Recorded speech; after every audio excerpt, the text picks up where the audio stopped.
Suling Emas, Jilid 14 bagian 2.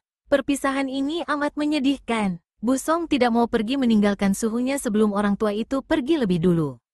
Akhirnya, 3 hari kemudian, berangkatlah Kim Mo Taisu turun dari puncak, diikuti pandang mata muridnya yang berlutut di depan pondok ke arah gurunya pergi. Setelah Kim Mo Taisu tidak tampak lagi, baru Bu Song menggendong buntalannya, lalu ia menghampiri kuburan istri gurunya dan Eng Eng. Ia berlutut dan memberi hormat di depan kuburan ibu gurunya, kemudian dengan kepalan tangannya ia menghapus air mata, bangkit berdiri dan dengan langkah lebar ia meninggalkan puncak. Pada waktu itu, Bu Song sudah berusia 20 tahun. Tubuhnya tinggi besar dan tegap, wajahnya tampan, alisnya berbentuk golok dan dipandang sepintas lalu ia patut menjadi seorang pendekar. Akan tetapi wajahnya suram muram, sepasang matanya yang tajam itu kehilangan kegembiraan hidup sedangkan dagunya mengeras. Tanda bahwa semuda itu ia sudah mengalami banyak kekecewaan hidup. Ia sudah kehilangan orang-orang yang ia sayang. Akan tetapi, ia harus mentaati perintah suhunya, ia tidak boleh mengecewakan harapan suhunya. Ia akan mengikuti ujian dengan penuh semangat sehingga berhasil. Dengan demikian, berarti ia menjunjung tinggi nama suhunya dan hanya inilah agaknya satu-satunya pembalasan budi yang akan dapat ia lakukan terhadap suhunya. Sementara itu, setelah jauh dari puncak yang selama ini menjadi tempat tinggalnya, Kim Mo Taisu lalu mengerahkan kepandaiannya dan berlari cepat sekali menuju ke selatan. Teringat akan semua yang baru saja ia alami, Kim Mo Taisu berkali-kali menghela napas. Nasib mempertemukan dia dengan Liu Luxian, bahkan melibatkan dia dengan urusan bekas kekasihnya itu yang kini menjadi tokoh iblis betina yang dimusuhi semua orang Kang Ou. Nasib membuat dia terpaksa membela Tok Xiaokui Liu Luxian sehingga ia melakukan pembunuhan terhadap orang Kang Ou yang mengeroyok Luxian. Teringat betapa ia terluka hebat, dibawa lari oleh bekas kekasihnya itu dan dirawat di dalam pondok dalam hutan, dirawat penuh kesabaran dan kemesraan. Luxian mencintainya, dan ia masih mencinta Luxian. Hal ini tak dapat mereka sangkal pula. Luxian, tidak baik begini, katanya ketika wanita itu merawatnya dengan kasih sayang besar. Kita sudah tua dan jalan hidup kita bersimpang jauh. Mengapa tidak baik, Kui Seng? Luxian menjawab, memang jalan hidup kita tadinya bersimpang jauh, akan tetapi Tian mempertemukan kita dan terbukalah sekarang mataku bahwa sesungguhnya hanya engkaulah laki-laki yang patut kutemani selamanya. Aku dahulu bodoh, Kui Seng, akan tetapi setelah kini sadar, tak maukah engkau memperbaiki kesalahan yang sudah lewat? Kim Mo Taisu menggeleng-geleng kepalanya. Tidak bisa, Luxian. Tidak mungkin lagi. Luxian menahan isak. Kui Seng, di mana-mana aku dikurung musuh. Tidak sanggup rasanya aku harus menghadapi semua itu seorang diri. Aku sudah bosan, Kui Seng. Aku sudah rindu hidup tenteram di samping orang yang kucinta. Luxian kini benar-benar menangis, menelungkup di atas dada Kim Mo Taisu yang terlentang di atas dipan bambu. Sudah terlambat, Luxian. Dan lagi, apakah kau hendak menghancurkan kebahagiaan putramu sendiri? Apa? Luxian meloncat mundur dan memandang wajah Kim Mo Taisu dengan mata terbelalak. Kim Mo Taisu tersenyum. Dadanya tidak terasa sakit lagi setelah semalam diobati oleh Luxian yang mengerahkan seluruh tenaga dalamnya untuk memulihkan kesehatan bekas kekasihnya. Juga ramuan obat simpanan Luxian amat manjur untuk menyembuhkan luka di dalam tubuh. Luxian, kau tidak tahu bahwa bertahun-tahun putramu, Kam Bu Song, telah ikut denganku dan menjadi muridku. Malah kini ia akan menjadi mantuku. Luxian terbelalak, mulutnya ternganga dan tak terasa lagi air matanya bertitik-titik turun membasahi pipinya. Rasa girang, haru, dan duka menyesak di dadanya. Ceritakan, dia berbisik, ceritakan tentang dia. Dengan singkat Kim Mo Taisu lalu menceritakan pertemuannya dengan Bu Song dan betapa Bu Song menjadi muridnya, kemudian betapa ia menjodohkan Bu Song dengan Eng Eng. Anakmu itu aneh dan bijaksana, tidak seperti kita, Luxian. Dia benci akan ilmu silat dan sama sekali tidak mau belajar ilmu silat, malah ia menganggap ilmu silat sebagai suatu ilmu yang amat jahat. Hi, mengapa begitu? Kalau begitu, dia menjadi muridmu. Belajar apakah? Belajar ilmu membaca dan menulis, menggambar dan menulis indah. Belajar sastra. Malah sekarang ia hendak kusuruh menempuh ujian di kota raja, setelah lulus ujian barulah pernikahan dilangsungkan. Luxian, demi kebahagiaan putramu, kau tentu setuju, bukan? Luxian menundukkan mukanya. Kalau begitu, dia tentu membenciku. Dia tidak membenci siapapun juga. Hanya, tentu saja dia tidak tahu bahwa ibunya adalah Tok Xiaokui. Ah, Lucian terisak menangis. Akan tetapi kekerasan hatinya segera menguasai hati dan pikirannya. Ia meloncat berdiri. Tidak peduli, biar dia menjadi putra ayahnya, menjadi orang baik-baik, menjadi pembesar. Aku Tok Xiaokui. Liu Lucian lalu meloncat pergi dan meninggalkan Kim Mo Taisu. Lucian, Kim Mo Taisu memanggil, akan tetapi wanita itu tidak kembali lagi. Diam-diam ia menarik napas panjang. Amat kasihan melihat nasib bekas kekasihnya itu. Ia maklum bahwa ceritanya tentang Bu Song tadi menghancurkan hati Lucian dan mendatangkan tekanan batin yang hebat sekali kepada wanita yang merasa kehilangan segala-galanya itu. Betapa tidak harus dikasihani kalau seorang wanita seperti Lucian itu, oleh perbuatannya sendiri di waktu muda, setelah tua kini dimusuhi semua orang, bahkan tidak dikehendaki oleh putranya sendiri. Kim Mo Taisu sendiri sama sekali tidak pernah bermimpi bahwa nasibnya sendiri juga amat buruk. Ia menyedihkan keadaan Lucian, menaruh kasihan kepada Lucian, akan tetapi sama sekali ia tidak tahu bahwa pada saat itu keluarganya tertimpa bencana hebat. Kui Eng, putri tunggalnya, satu-satunya orang yang menjadi keluarganya di dunia ini telah direnggut maut nyawanya dalam keadaan yang amat menyedihkan. Memang banyak sekali hal-hal terjadi di dunia ini yang amat menyedihkan dan membingungkan manusia. Banyak terjadi hal-hal yang kelihatannya tidak adil. Namun sesungguhnya tidaklah demikian adanya. Semua peristiwa yang terjadi sudah menjadi kehendak Tuhan yang mengatur dengan sesempurna-sempurnanya. Hanya karena semua itu menjadi rahasia besar, maka manusia tidak dapat menyelaminya dengan akal dan pikiran, sehingga bagi manusia kadang-kadang kelihatannya aneh dan janggal serta tidak adil.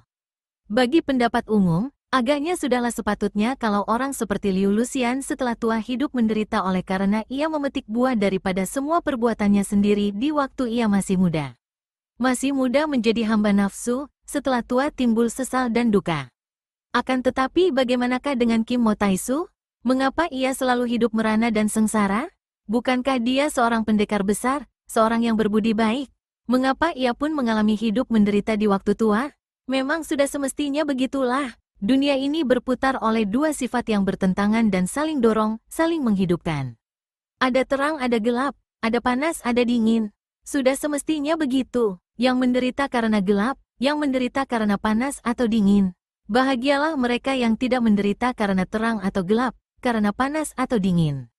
Mereka inilah sesungguhnya manusia yang sudah sadar dan dapat menyesuaikan diri dengan segala peristiwa yang menimpa dirinya karena maklum bahwa semua itu adalah kehendak Tuhan. Segala peristiwa yang sudah semestinya terjadi di dunia ini, terjadilah sesuai dengan rencananya dan kehendaknya. Tiada kekuasaan lain di dunia yang mampu mengubahnya. Peristiwa pun terjadilah. Tidak ada susah atau senang. Susah atau senang merupakan hasil tanggapan si manusia yang menghadapinya. Manusia bijaksana dan sadar akan menerima penuh kesadaran dan kesenangan, baik peristiwa itu menguntungkan maupun merugikan dirinya. Sebaliknya, orang yang belum sadar akan menerimanya dengan sorak-sorai kesenangan atau tangis keluh kedukaan. Penerimaan macam inilah yang akan membentuk akibat-akibat dan perbuatan-perbuatan yang tiada berkeputusan, membentuk lingkaran-lingkaran. Karma yang makin kuat membelenggu manusia. Kim Mo Taisu bukanlah seorang bodoh, akan tetapi ia seorang yang lemah. Peristiwa-peristiwa yang menimpa dirinya diterimanya dengan perasaan hancur dan menyebabkan ia menanam bibit kebencian dan dendam yang mendalam terhadap musuh-musuh keluarga istrinya. Kematian istrinya dan puterinya membuat pendekar ini hanya mempunyai satu cita-cita di dalam hatinya, yaitu membalas dendam dan membasmi musuh-musuh keluarga istrinya. Mulailah ia merantau dan mulai saat itu, nama Kim Mo Taisu menjadi terkenal sebagai seorang yang sepak terjangnya menakutkan. Para tokoh yang merasa pernah bermusuhan dengan kerajaan Tang, yang pernah bermusuhan dengan Kong Lo Sengjin atau Xin Jiu Kou Paong diam-diam menyembunyikan diri, takut bertemu dengan Kim Mo Taisu yang amat hebat ilmu kepandaiannya itu. Bu Song juga terpukul hatinya oleh peristiwa kematian Eng Eng. Akan tetapi ia seorang muda yang kuat menderita. Agaknya karena banyak menderita semenjak kecil, membuat hatinya menjadi kuat dan kebal. Tidak mudah ia runtuh semangat. Agaknya karena tubuh sehat batin kuat inilah yang membuat Bu Song dapat melakukan perjalanan cepat dengan penuh gairah hidup. Matanya yang tadinya redup sayu mulai bersinar-sinar lagi, kedua kakinya melangkah lebar. Berhari-hari ia melakukan perjalanan naik turun gunung. Ia mentaati pesan gurunya dan mulailah ia makan sarang burung Raja Wali Hitam. Enak rasanya, gurih dan harum. Juga setiap kali makan perutnya terasa kenyang dan tahan sampai sehari tidak makan. Pemuda ini sama sekali tidak tahu bahwa benda yang dimakannya adalah obat kuat yang amat langka didapat, obat yang membuat darahnya menjadi bersih dan tulang-tulangnya menjadi kuat. Setelah melakukan perjalanan 15 hari, habislah bekal sarang burung itu dan mulailah ia mencari buah-buahan di sepanjang jalan dan ada kalanya ia membeli masakan di warung sebuah dusun yang dilaluinya. Bekal yang diberikan gurunya cukup banyak.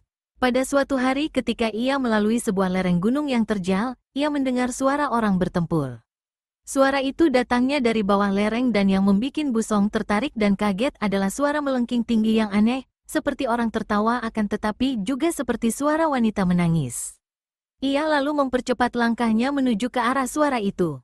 Benar saja, di sebuah tikungan, ia melihat seorang wanita cantik sedang bertanding melayani dua orang laki-laki tua. Akan tetapi pertandingan itu amat aneh. Si wanita duduk bersila di bawah pohon, sedangkan dua orang laki-laki itu berdiri di depannya. Yang seorang adalah kakek berkepala gundul bersenjata toya, sedangkan yang kedua seorang kakek tinggi kurus berambut panjang dan berpedang yang berkilauan cahayanya. Anehnya, kedua orang kakek itu hanya mengancam dengan senjata mereka sedangkan si wanita hanya tertawa-tawa mengejek, sama sekali tidak bergerak dari tempat ia bersila. Pada saat Busong tiba di tempat itu dan mengintai dari balik sebuah batu besar, wanita itu berkata, suaranya merdu akan tetapi dingin menyeramkan. Sekali lagi kuperingatkan kalian, jangan ganggu aku dan pergilah. Aku tidak memusuhi Xiao Lim Pai, juga tidak memusuhi Kong Tong Pai. Adalah partai kalian yang selalu memusuhi aku. Aku sudah bosan bertempur, bosan membunuh. Pergilah dan jangan ganggu aku. Siluman betina, dendam di antara kita sedalam lautan. Harus ditebus dengan nyawa, seru kakek itu sambil menggerakkan pedangnya membacok. Omitohut, Tok Xiao Kui, Pinceng juga bukan tukang berkelahi, akan tetapi dosamu terhadap Xiao Lim Pai sudah terlalu banyak. Kewajiban Pinceng untuk menghukummu, kata si Wesio pula sambil melangkah maju. Tiba-tiba wanita itu mengeluarkan suara lengking tinggi dan rambutnya yang panjang itu bergerak ke depan, berubah menjadi segulung sinar hitam yang menyambar dahsyat. Dua orang kakek itu terkejut sekali. Sia-sia saja mereka menggerakkan senjata untuk membebaskan diri karena senjata mereka itu tahu-tahu telah terlibat rambut dan tanpa dapat mereka cegah lagi, senjata toya dan pedang itu sudah terbang pergi dari tangan mereka dan terlempar ke dalam jurang. Kalian bukan lawanku, pergilah, aku beri ampun kalian. Wanita itu berkata lagi, tetap masih duduk bersila, bahkan kini meramkan mata seperti orang hendak semedi. Akan tetapi dua orang kakek itu kelihatan menjadi makin marah. Tok Xiao Kui siluman jahat, kami tidak takut mati, engkau atau kami yang harus mati saat ini juga. Wesio itu menyambar sepotong ranting pohon dan mempergunakannya sebagai tombak yang ia lontarkan sepenuh tenaga ke arah wanita itu. Adapun kakek dari Kong Tong Pai itu pun mengeluarkan batang senjata piau yang ia sambitkan sekuat tenaga ke arah tiga bagian tubuh yang berbahaya. Melihat ini diam-diam Busong merasa ngeri. Jarak antara kedua orang itu dan si wanita cantik yang duduk bersila meramkan mata di bawah pohon tidaklah jauh, sedangkan serangan itu luar biasa cepat dan kuatnya. Ia membayangkan betapa wanita itu akan tewas dalam keadaan mengerikan dan ada juga rasa penasaran di dalam hatinya yang menganggap perbuatan dua orang laki-laki itu sama sekali tidak dapat dipuji. Jelas bahwa wanita itu sudah mengalah, akan tetapi dua orang itu nekat saja, bahkan melakukan penyerangan yang amat curang. Akan tetapi tiba-tiba mata Busong menjadi silau melihat cahaya terang keluar dari kedua tangan wanita itu. Entah apa yang terjadi ia tidak dapat mengikuti dengan jelas, akan tetapi tahu-tahu kedua orang kakek itu menjerit keras dan dada si Wesio sudah tertusuk ranting yang ia lontarkan tadi, adapun si kakek mendekap dadanya yang dimakan oleh tiga batang piaunya sendiri. Hebat sekali luka mereka, dengan mata terbelalak mereka berputaran, lalu roboh berkelojotan dan tak lama kemudian tewaslah kedua orang itu. Wanita itu mengeluarkan suara melengking keras seperti orang menangis. Ketika Busong memandang lagi, ternyata wanita itu sudah lenyap, tidak ada lagi di tempat tadi. Berdebar jantung Busong. Peristiwa yang amat hebat dan mengerikan terjadi di depan matanya. Peristiwa pembunuhan, lagi-lagi dilakukan oleh orang-orang yang memiliki ilmu tinggi. Ia keluar dari tempat sembunyinya, melangkah lebar menghampiri dua orang yang sudah menjadi mayat itu, lalu menarik napas panjang. Dengan hati rasa penasaran, ia berdongak dan berkata dengan suara keras, dendam. Pembunuhan, bunuh-membunuh, apakah hanya untuk ini manusia dilahirkan di dunia? Kemudian Busong turun tangan, menggulung lengan baju dan membongkar batu-batu di bawah pohon, menggali lubang yang cukup lebar untuk mengubur dua jenazah kakek yang tidak dikenalnya itu. Sambil mengerjakan ini, wajah wanita itu terbayang di depan matanya dan berulang kali Busong menarik napas panjang. Wanita yang patut dikasihani, pikirnya. Hidup bergelimang dalam gelombang permusuhan yang tak dapat disingkirkan dan yang agaknya mengejar-ngejarnya terus. Kali ini ia menang, apakah lain kali akan dapat menang terus? Kepandaian tidak ada batasnya dan sekali waktu tentu wanita itu yang menjadi korban, tewas mengerikan seperti keadaan dua orang kakek ini. Masih baik kedua orang kakek ini tewas di depannya sehingga masih ada yang mengubur jenazah mereka. Setelah selesai mengubur dua mayat itu, Busong mengebut-ngebutkan pakaiannya dari debu, menyandangkan bungkusan pakaian yang tadi ia turunkan, lalu melangkah pergi meninggalkan tempat itu. Matahari sudah condong ke barat dan dengan ujung lengan bajunya Busong menghapus peluhnya. Tiba-tiba ia berhenti dan memandang penuh perhatian ke depan. Tadi ia melihat bayangan berkelebat dan kini tahu-tahu di depannya telah berdiri si wanita cantik berambut panjang yang tadi membunuh dua orang kakek itu. Busong memandang, jantungnya berdebar. Dilihat sepintas lalu, wanita ini tidak menakutkan sama sekali. Bahkan amat menarik dan cantik, akan tetapi pandang matanya dingin dan kerut pada mulutnya membayangkan sesuatu yang mengerikan. "Mengapa engkau mengubur mereka?" Wanita itu bertanya, matanya tajam memandang penuh selidik. Busong menengok ke belakang, ke arah kuburan kedua orang kakek itu, lalu ia balas memandang dan menarik napas panjang. Sedikitpun ia tidak takut kepada wanita ini dan teguran wanita itu bahkan mendatangkan rasa penasaran di dalam hatinya. Ia maklum bahwa wanita ini menderita batinnya dan berusaha menutupi penderitaan batinnya dengan sikap yang dingin dan keras. "Bibi, pertanyaanmu itu tidak pada tempatnya. Sepatutnya akulah yang bertanya, mengapa Bibi membunuh mereka?" Wanita itu tercengang, agaknya sama sekali tidak menduga akan mendapat jawaban begini. "Hei, orang muda, jawab pertanyaanku. Jangan engkau main-main. Mengapa engkau mengubur mereka? Apa muka mereka itu? Bukan apa-apa, hanya sesama manusia." Melihat dua orang manusia terbunuh dan menjadi mayat di jalan, sudah menjadi kewajibanku untuk mengubur mereka. Aku dan juga Bibi sendiri pun kelak kalau mati membutuhkan bantuan orang lain untuk mengubur mayat kita. Apa kau bilang? Orang muda, jaga baik-baik mulutmu. Tahukah kau bahwa sekali aku turun tangan kau takkan hidup lagi? Alangkah herannya hati wanita yang ditakuti di dunia Kang Ou itu ketika melihat si pemuda tertawa geli mendengar ucapannya. "Bibi hanya membuat lelucon yang tidak lucu." Apa maksudmu?" tanyanya, saking herannya sampai memandang dengan mata terbelalak. "Bibi ini siapakah sampai dapat menguasai hidup matinya orang lain? Bibi tidak merasa memberi hidup kepadaku, bagaimana Bibi dapat menguasai hidup dan matiku?" "Apa, kau menantang?" Tok Xiao Kui lebih heran daripada marah. "Tidak ada yang menantang, aku hanya mau katakan bahwa kalau dia yang memberiku hidup menghendaki aku mati, tanpa Bibi turun tangan pun aku akan mati. Akan tetapi kalau dia tidak menghendaki aku mati, biar ada 1000 orang seperti Bibi turun tangan, aku tidak akan mati. Mati hidup berada di tangan Tuhan. Bibi ini siapakah hendak mengalahkan kekuasaan Tuhan?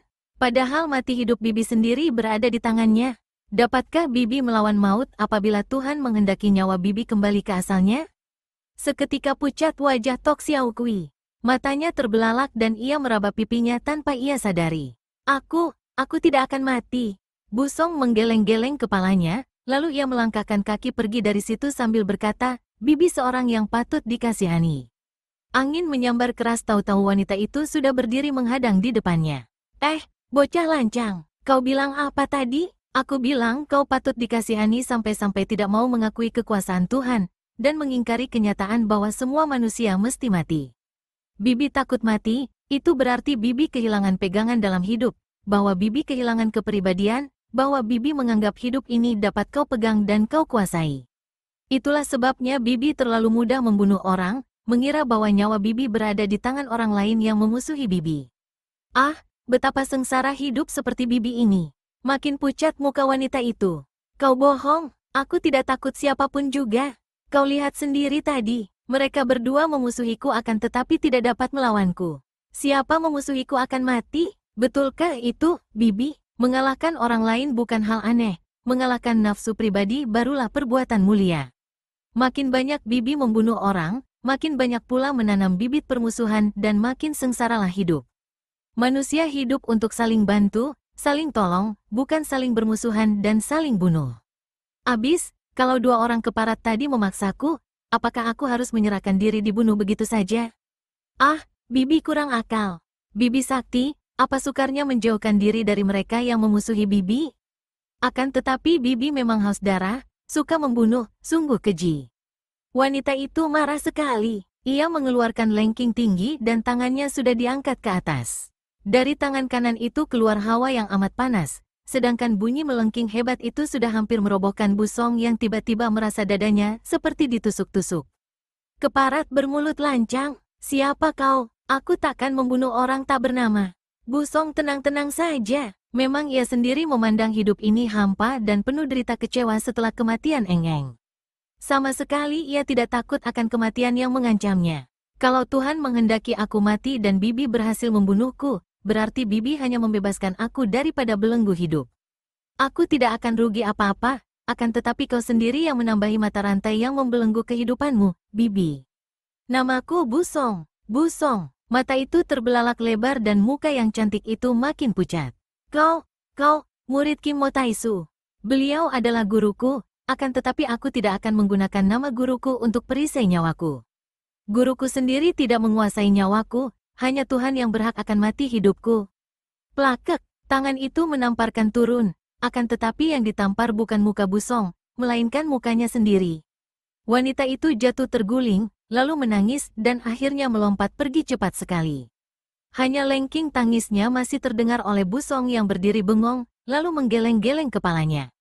Kasihan, pikirnya, wanita itu terlalu banyak dosa, terlalu banyak membunuh orang sehingga pikirannya tidak waras lagi. Ia lalu membalikkan tubuh dan melanjutkan perjalanannya menuruni lereng itu dengan langkah lebar. Tentu saja Busong sama sekali tidak pernah menduga bahwa wanita itu bukan lain adalah ibu kandungnya sendiri. Wanita itu adalah Tok Xiao Kui Liu Lucian. Sikap pemuda lemah yang begitu berani menasehati dan menegurnya sudah membuat wanita ini terheran-heran, kemudian menimbulkan kemarahannya yang luar biasa. Akan tetapi begitu ia mendengar bahwa pemuda itu adalah Busong, putra kandungnya sendiri, ia merasa seakan-akan mukanya ditampar oleh tangannya sendiri. Hampir saja ia tadi membunuh anak kandungnya sendiri. Anaknya begitu tampan dan gagah. Ingin ia memeluknya, mendekap kepala itu di dadanya. Akan tetapi betapa ia dapat melakukan hal itu setelah anaknya mengubur dua orang yang dibunuhnya? Ibu yang tersesat, seorang manusia iblis yang oleh anak itu sendiri disebut haus darah, suka membunuh dan keji. Alangkah akan jijik dan bencinya anak itu kepadanya. Tok Xiao Kui Liu Lucian menangis sambil berlari cepat seperti terbang meninggalkan tempat itu. Kemudian ia menjatuhkan diri di bawah pohon besar dalam sebuah hutan yang tak jauh dari tempat ia bertemu anaknya tadi. Ia menangis menjambak-jambak rambutnya, membentur-benturkan kepalanya pada batang pohon di depannya. Lucian menjadi seperti gila dan pada saat itu ia hanya ingin mati. Tangisnya menjadi-jadi kalau ia teringat kepada Kui Seng yang sudah memberitahu bahwa putranya itu selain menjadi muridnya juga akan menjadi mantunya. Bagaimana ia sebagai seorang ibu kandung dapat membiarkan putra tunggalnya menikah tanpa memberi restu dan tanpa menyaksikannya? Akan tetapi setelah pertemuan ini, betapa ia dapat menjumpai pemuda itu dan mengaku sebagai ibunya? Tiba-tiba Lucian berhenti menangis dan dengan kaget ia mengangkat muka mendengarkan. Suara yang him yang amat merdu bergema di dalam hutan itu. Sejenak ia tertegun, timbul kemarahannya. Siapakah berani mengganggu keasyikannya berduka? Dia sedang berduka, sedang menangis, orang itu berani membunyikan musik. Bukankah suara yang him tanda orang bersuka dan seakan-akan mengejeknya yang sedang berduka? Sama artinya dengan mentertawakan orang sedang menangis. Tok Xiao Kui menjadi beringas dan sekali tubuhnya bergerak, ia sudah melesat ke arah suara itu, cepat laksana burung terbang. Pemain yang him itu seorang kakek tua renta yang rambutnya sudah putih semua.